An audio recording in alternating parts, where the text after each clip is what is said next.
Bonsoir Gwendoline. Bonsoir. La semaine dernière, Manuel Valls était en Afrique, au Mali, au Burkina Faso, où il a parlé de la lutte contre le terrorisme. Nous sommes en guerre contre un ennemi global, a dit le Premier ministre. On rappelle que le Mali et le Burkina Faso ont été récemment touchés par des attaques, notamment contre les grands hôtels de leur capitale.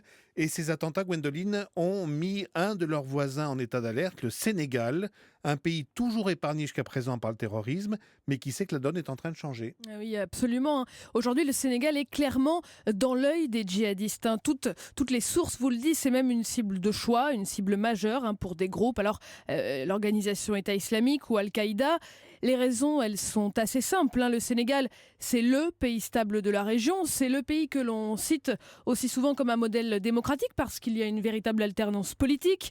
Le Sénégal, c'est aussi pour les Occidentaux un allié stratégique capital. C'est un allié qui a envoyé des troupes pour combattre les djihadistes au Mali. Et puis au Sénégal, il ne faut pas l'oublier, il y a beaucoup d'expatriés. Pour la communauté française, par exemple, c'est un peu plus de 20 000 personnes. Et en début d'année, l'ambassadeur de France au Sénégal a ouvert ses vœux en rappelant cette menace terroriste, en appelant les Français à la prudence. Le Sénégal est en alerte et sa coopération avec les Occidentaux en matière de renseignement notamment est clairement en train de monter en puissance. Mais est-ce qu'on sait, Gwendoline, s'il y a des cellules djihadistes sur le sol sénégalais? Alors, il n'y a pas eu jusqu'ici de cellules démantelées à proprement parler. En revanche, la police sénégalaise a récemment mené plusieurs opérations dans les milieux fondamentalistes. À la fin de l'année dernière, 3 imams salafistes ont été arrêtés. Ils étaient soupçonnés d'être proches des milieux djihadistes. Alors, les policiers ont retrouvé chez eux beaucoup d'argent en liquide. Ces opérations, c'est pas quelque chose d'habituel. Il faut savoir que le Sénégal est un pays majoritairement musulman, mais où le courant soufiste est majoritaire. C'est un courant de l'islam présenté comme tolérant. En tout cas, c'est un courant qui est honni par les djihadistes. Donc, il y a eu ces arrestations. Il y a eu dans la foulée des mosquées qui ont été fermées. Et depuis peu, surtout, il y a un phénomène très inquiétant. Ce sont les combattants de nationalité sénégalaise qui rejoignent les rangs de l'État islamique. Oui, justement, ces combattants, ils sont nombreux, on a une idée?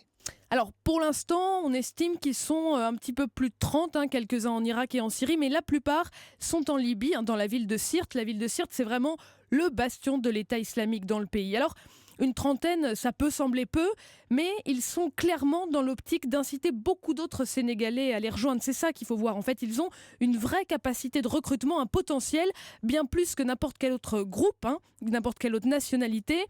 Et d'ailleurs, c'est assez intéressant de noter, ces djihadistes sénégalais, ils sont en pleine campagne médiatique, là où par exemple les Français ou les Tunisiens de l'État islamique vont plutôt être dans la dynamique inverse. Eux, ils donnent des interviews en ce moment, essentiellement d'ailleurs à la presse sénégalaise.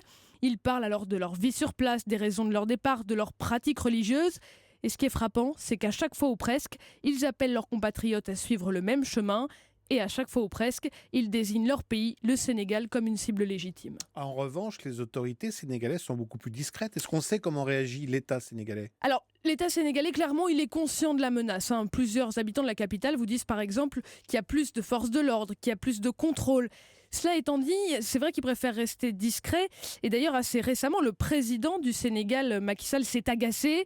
Il estime que son pays n'est pas plus exposé qu'un autre, qu'il est inacceptable de faire croire que la menace est imminente. Voilà, ça c'est le discours public qui est destiné à rassurer, voire à minimiser le risque. Il y a quand même beaucoup d'investisseurs aussi au Sénégal.